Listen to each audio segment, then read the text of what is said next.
Hey everyone, this is Chris, MTGO's Rec Start. We're back for part 2 in this week's Show and Tell series, taking a look at the decks that were played in the past week's Legacy Tribal Wars Player Run event, Tribal Apocalypse.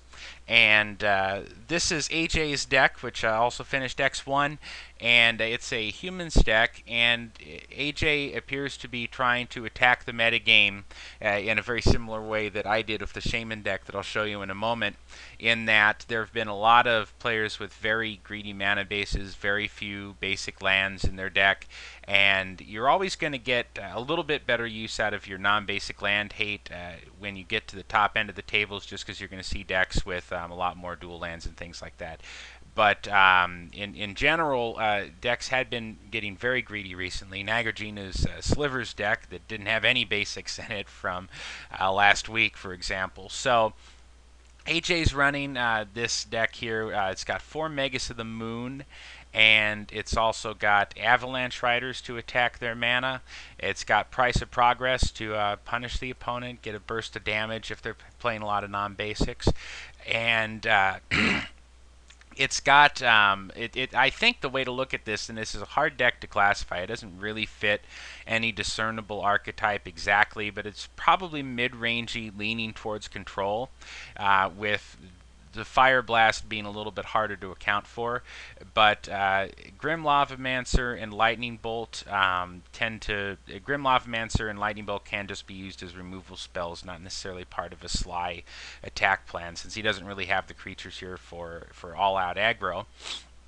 Now you see I've moved Kargan Dragonlord over here, and that's because I don't really consider in this deck Kargan Dragonlord, given how many resources you have to pump into him, to be a 2-drop. You're not really wanting to play him as a true drop. You're wanting to be able to play him and invest resources into him later in the game, and use him to try to help finish off your opponent.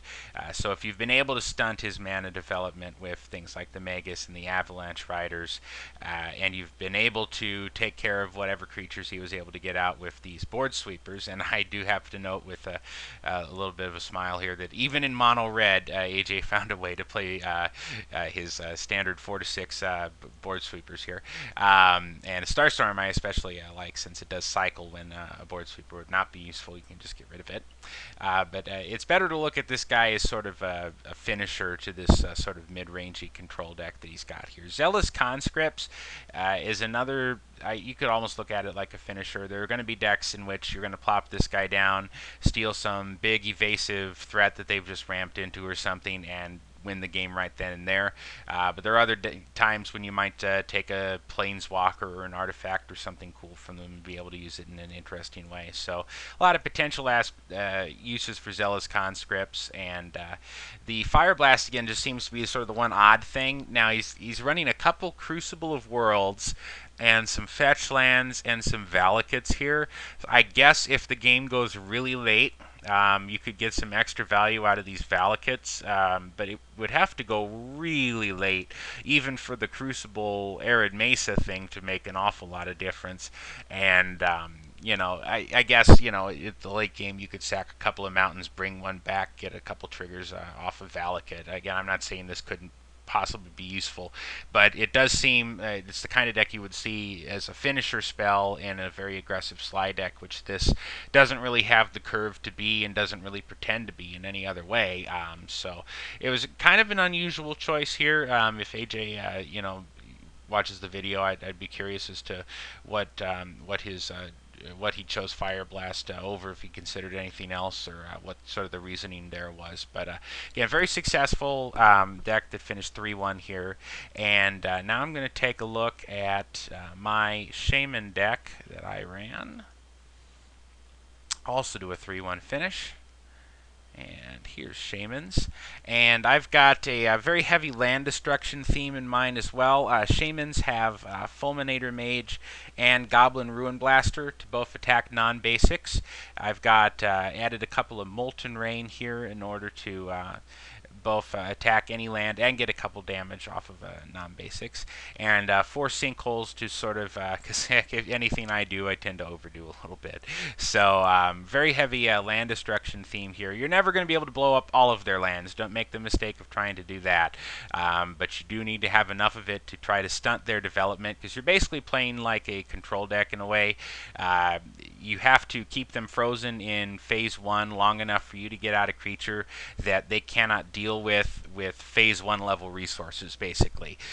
So the Malakir Blood Witch is a perfect finisher for that, because it does not die to any of the popularly played 1-mana removal spells, Sword Splasher, Path to Exile, or Lightning Bolt either. So Malakir Blood Witch is the kind of threat that they're probably going to need to be in one of the either the mid-game or late-game phase of their deck to really be able to counter.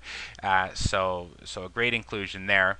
I've got Thoughtseize in order to help against combo. Deathrite Shaman also helps against graveyard combos and can accelerate my mana into any of these guys potentially on turn 2, or help me reach the 5 mana to be able to play one of these finishers.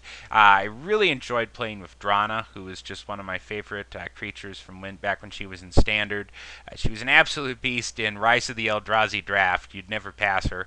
As you can imagine, repeatable removal right that is great and limited. But it proved to be pretty solid in this event too. I killed 11 or 12 elves, I think, with a single Drana in one of my matches against Cool Cat's elves deck in round 2.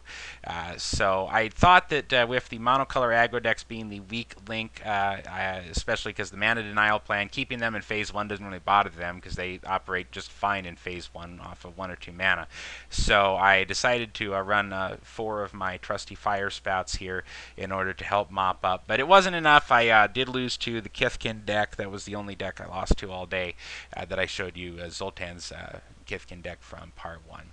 So anyways, that's my Shaman land destruction deck, and I will show you a little bit of it in action in part 3.